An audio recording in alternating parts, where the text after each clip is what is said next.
Как кыргызстанские политики провели новогодние каникулы? Во время длинных новогодних каникул отдохнули не только рядовые граждане, но и политики. Некоторые из них активно делились своими впечатлениями в социальных сетях. Так, лидер парламентской фракции Атамекен Алмамбет Шыкмаматов запечатлел себя в лыжной экипировке на склоне горы. Судя по фотографии, депутат провел выходные на одной из горнолыжных баз Кыргызстана. Его примеру последовала коллега по депутатскому корпусу Аида Касымалиева. Она вместе с семьей посетила горнолыжный комплекс Чунгурчак. Правда, демонстрировать свои спортивные таланты недавно избранная вице-спикер не стала. В целом, после скандальной истории с заграничными путешествиями чиновниц из Министерства социального развития, многие политики стали куда более тщательно следить за тем, какие фотографии они загружают в социальные сети.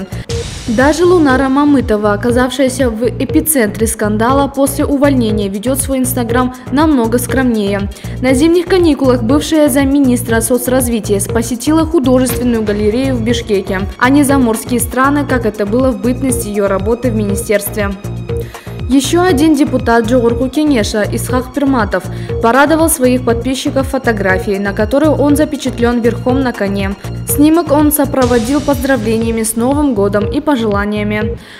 Любителем конных забегов на свежем воздухе оказался и председатель Бишкекского городского кенеша Джаныбек Абиров. Отдых в кругу друзей и любимых животных, увлечение от которого получает стопроцентный заряд энергии и массу удовольствия, поделился впечатлениями спикер столичного парламента.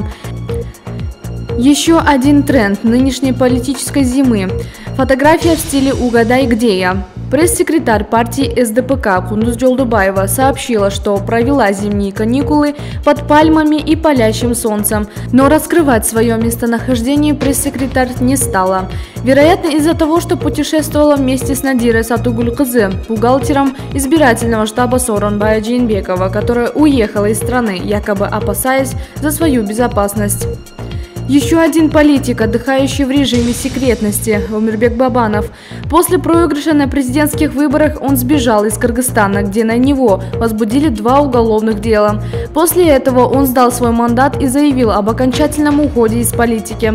По последним данным, Омирбек Бабанов живет в России, но, судя по последнему видео, он встретил Новый год в стране с куда более теплым климатом.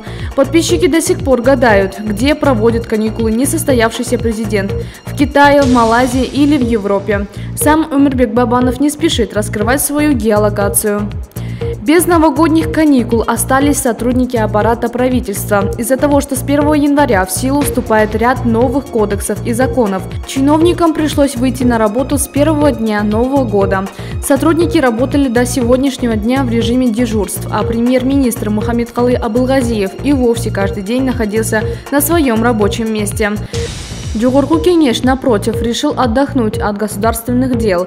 В обычном режиме депутаты начнут работать лишь со следующей недели, а пока вплоть до 14 января они якобы проводят встречи с избирателями.